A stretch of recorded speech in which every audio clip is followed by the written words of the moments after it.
Bien, vamos a continuar con nuestro ejercicio, a mejorarlo un poquito con algunos to-do que nos habían quedado, ¿sí? Una de las cosas que nos había quedado es, acá por ejemplo, yo si recibo read me devuelve algún error, me va a devolver -1, ¿sí? Así que una buena práctica es acá verificar, ¿sí?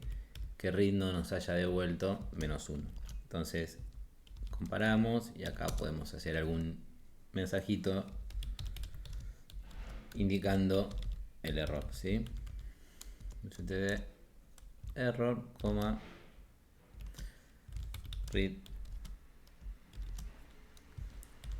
error en la lectura, ¿sí? Esta es una buena práctica para no tener ningún error. Eh, Así que nada, eso por un lado. Y en el lado del servidor, ¿sí? También nos habían quedado algunos to-do, ¿sí? Por ejemplo, acá en caso de chequear la conexión, ¿sí? Entonces, si abrimos la conexión y nos devuelve algún error, también tenemos que verificarlo, ¿no? Entonces, if sock es igual a -1, ¿sí? También podemos imprimir un mensajito indicando que ha sucedido algún error.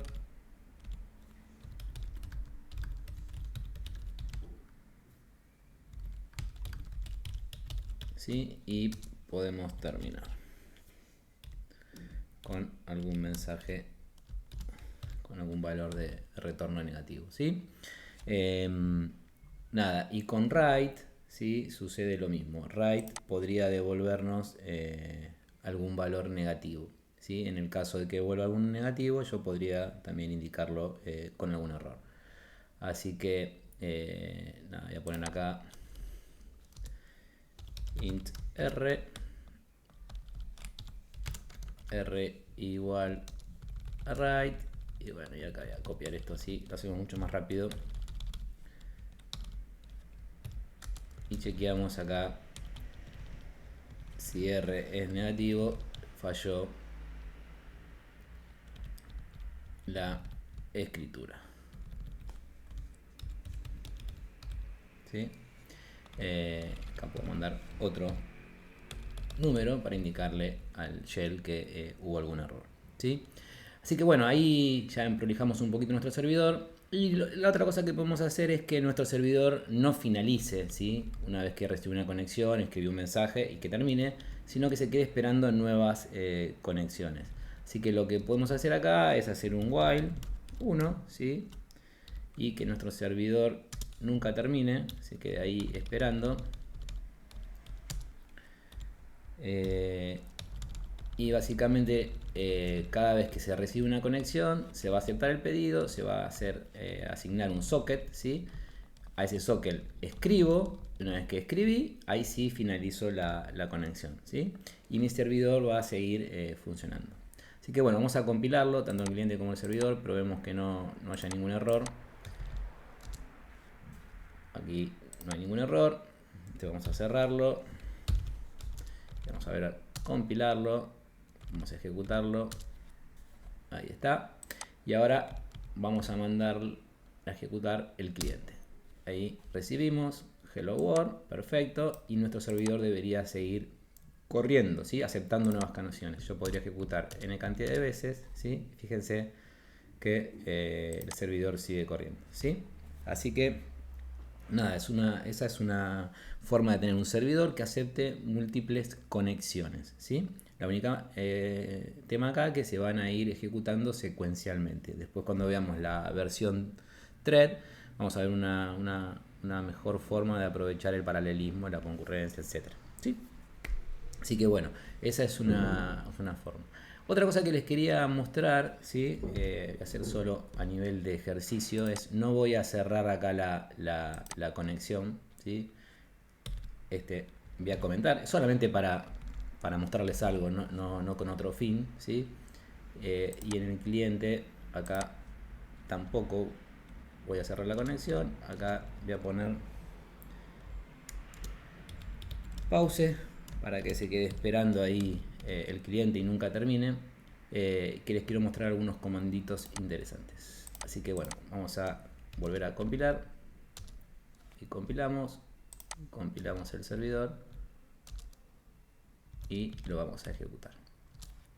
Perfecto, y ahora ejecuto mi cliente y fíjense que el programa no terminó, ¿sí? Si bien recibió el string hello world, nuestro programa no terminó. ¿Eso por qué lo hice? Bueno, nada, simplemente de manera didáctica para mostrarles que ahora si yo veo las conexiones asociadas a ese puerto 8000, fíjense que vuelvo a tener, ¿sí?, el socket original, el que está escuchando, ¿sí?, y acepta conexiones en el puerto 8000, pero una vez que el servidor aceptó una conexión, o sea, fíjense que una vez que acá mi servidor aceptó una conexión, me devolvió un socket nuevo y ahí se estableció el verdadero socket o la verdadera conexión cliente-servidor, ¿sí? ¿Y cómo la puedo observar? Fíjense, acá tengo, como las dos cosas están corriendo en mi máquina, tengo que la IP de origen son las dos las mismas y fíjense que hay una conexión de la IP de origen localhost desde el puerto de origen 59.082 a la IP de destino 127.0.0.1 y el puerto 8000, que este es el servidor. Esto me identifica al cliente, esto me identifica al servidor. Y viceversa, porque recuerden que la conexión es bidireccional. Así que tengo el otro socket abierto en el que me identifica la misma IP de origen con el mismo puerto y la IP de origen y el puerto. Fíjense, IP de origen del cliente, puerto de origen, IP de destino, puerto de destino, y esto es al revés, del lado del servidor, IP de origen del lado del servidor, puerto de origen del lado del servidor y viceversa.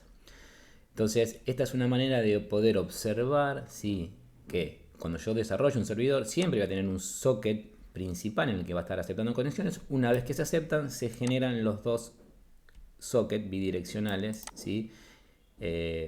Protocolo y IP de origen, IP de origen, puerto de origen, IP de destino, puerto de destino y viceversa, ¿sí? Así que nada, era una manera que quería que vean, que visualicen esto.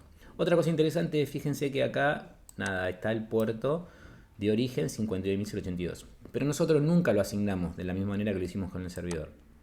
Se puede asignar, sí, hay una manera de asignarlo, claramente, pero en general eso no es muy importante. ¿Por qué? Porque siempre el cliente es el que inicia la conexión. Pero hay determinadas aplicaciones, ¿sí?, sobre todo cuando hay firewalls en el medio que restringen algunas IPs y puertos, que nuestra aplicación quizás requiere que se desarrolle con un puerto de origen específico, ¿sí? Si no, lo que hacemos es le delegamos la elección de ese puerto al sistema operativo y nos asigna un número de puerto aleatorio, el primero que encuentre disponible, ¿sí? De hecho, fíjense, si yo corto la conexión del cliente, ya ahora no voy a tener más esas conexiones, ¿sí? Fíjense que cómo van cambiando de estado. Acuérdense que hay un montón de timers, ¿sí?, que están ejecutándose cuando se finalizan las conexiones de manera, digamos, abrupta, ¿sí?, no con un close como debería ser. Yo hice un control C. Nada, y hay unos temporizadores que van a quedar alguna vez, van a desaparecer, que no me va a dejar volver a usar ese puerto. Si yo ejecuto otra vez mi cliente, me conecto, recibo el hello world y ahora fíjense que tengo la segunda conexión y si veo otra vez el comandito, voy a tener las nuevas conexiones establecidas. Fíjense, acá tengo una, ahora ya el puerto me cambió, el puerto de origen, y me asignó otro el sistema operativo. Y las otras dos todavía siguen ahí temporizando. En algún momento van a desaparecer y se van a liberar esos puertos o esos sockets que no podía ver. Así que nada, ese era un ejemplo más de cómo mostrarles. Mejoramos un poquito nuestro cliente y servidor con algunas comprobaciones. A su vez podemos verificar cómo son las conexiones y cómo tener un servidor que esté en un bucle todo el tiempo aceptando conexiones. Así que bueno, eso es todo por hoy. Luego seguimos con más videos.